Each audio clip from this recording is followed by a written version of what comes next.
Arturo, bienvenido, gracias. Esta tu casa, gracias. Al contrario, Eduardo, muchas gracias, A buenos ver, días.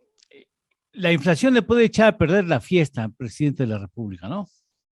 Sí, efectivamente, porque la forma en la cual la tratan de combatir, aumentando la tasa de interés y disminuyendo el gasto público, pues eso viene a contraer más la actividad económica y la inflación no es por problemas de demanda, que la demanda esté creciendo porque el gobierno no está gastando, no está habiendo aumento de consumo, porque hay desempleo, hay bajos salarios y la inflación es resultado de problemas de oferta, es decir, de escasez de productos. Y luego también como tenemos escasez de muchos productos, los importamos y estamos importando la inflación del Claro. resto del mundo. Entonces, la inflación va a seguir porque no la va a reducir el aumento de la tasa de interés ni la política de austeridad fiscal. Entonces, vamos a un contexto de estancamiento con inflación. O Y sea, esto, le estamos dando la vuelta a la tuerca equivocada. efectivamente, efectivamente, porque Estados Unidos te sigue manteniendo la tasa de interés a nivel de cero.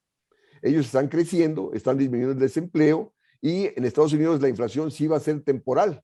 ¿Por qué? Porque están incrementando la inversión, están incrementando la producción, la productividad y más temprano que tarde en este mismo año va a reducir la inflación, a diferencia de México. Fíjate, importamos el 48% de los granos básicos. Entonces, eso necesitamos una política agrícola para ser autosuficientes y así disminuir las presiones sobre precios y disminuir las importaciones caras que estamos realizando de los granos básicos. Igual con respecto al gas y la gasolina. O sea, se requieren fuertes inversiones para ser autosuficientes en esos rubros y así depender menos de las importaciones y menos de la inflación mundial, cosa que no hay crecimiento alguno de la inversión ni pública ni privada. Esto que tú mencionas, pues tiene un secretario de Hacienda que le debía haber dicho, no, mejor vamos a hacer un enfoque de política pública distinto al que es, digamos, el que se ha seguido actualmente, ¿no? Sí, pero el problema es, ya ves el discurso del presidente, dice, a la bolsa le va bien, trae ganancias de 27.7%, tenemos estabilidad del tipo de cambio, que es el mismo discurso que Fox cuando era presidente decía, que el país estaba bien porque le iba bien a la bolsa y porque teníamos un peso fuerte. Entonces, ¿para quién se gobierna? Se gobierna para el sector financiero, que gana lo que quiere. En cambio, se relegan los objetivos de crecimiento productivo, se relegan los crecimientos de empleo, y de ahí, antes yo recuerdo, bueno, yo tengo muchos años y recuerdo que los informes presidenciales hablaban, crecimos tanto, generamos tanto empleo, y resulta que esos objetivos fueron dejados de lado. Ahora se habla de austeridad fiscal, de estabilidad del tipo de cambio, de cómo le va a la bolsa, pero no de cómo le va al sector productivo. Otro dato interesante, Eduardo, el Fondo Monetario Internacional y el Banco Mundial dieron los ratings mundiales y México aparece en el número 16, siendo que a fines de los 90 estábamos en el número 10 en el ranking mundial. Sí, O sí, sea, exacto. como las políticas estas de austeridad fiscal, alta tasa de interés, estabilidad del tipo de cambio, libre comercio, atentado sobre el desarrollo productivo y nos ha frenado la actividad económica, nos ha hecho más vulnerables en torno al contexto internacional. Esta política equivocada, según nos explicas, puede convertirse en una espiral descendente en materia económica nacional. Sí, sí. ¿Por qué? Porque, fíjate, otro dato también alarmante, o sea, las salidas de capitales que se han venido dando en el 2020 y el 2021. No obstante que el Banco de México te ofrece una alta tasa de interés, un diferencial que debería atraer capitales de cartera, inversión de cartera. Y no, el capital está saliendo. ¿Por qué? Por el contexto de incertidumbre. Te van a decir, ¿cómo van a pagar ese alto rendimiento si la economía no está creciendo?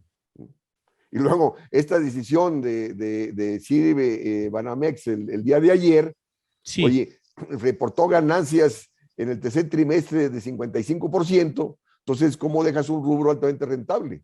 Porque las perspectivas, ellos dicen, no, no tiene nada que ver con las perspectivas económicas de México. Lógico que tiene que ver, porque en este contexto de alta tasa de interés, menor crecimiento económico, te va a aumentar la cartera vencida. Y de hecho, los mismos datos de Citibanamex han venido disminuyendo su cartera crediticia. Y luego también en el caso de las Afores, ha venido disminuyendo participación en el mercado de las Afores. Entonces se van a concentrar solamente en la bolsa, donde tiene una participación significativa y tiene altas ganancias.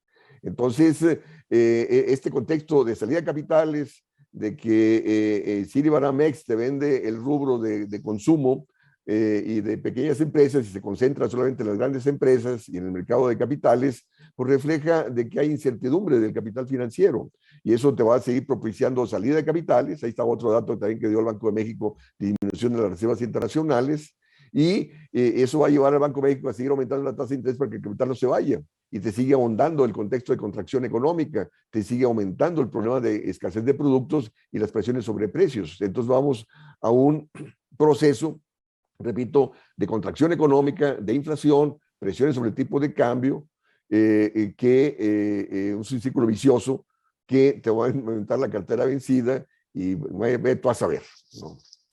¿Cuáles serían los síntomas que van a empezar a surgir que bien interpretados indicarían que la medicina fue la equivocada?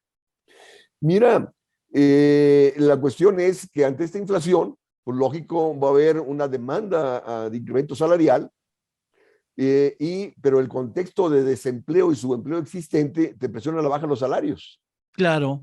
Entonces, lo que ha venido Claro. aconteciendo, si no tuvimos la estructura salarial que da la misma Secretaría del Trabajo, ha aumentado el número de trabajadores que ganan entre 1 y 2 salarios mínimos y ya ha disminuido los trabajadores que ganan arriba de 2 salarios mínimos. Es decir, se ha depauperado la estructura salarial. O sea, la clase media ha sido altamente afectada.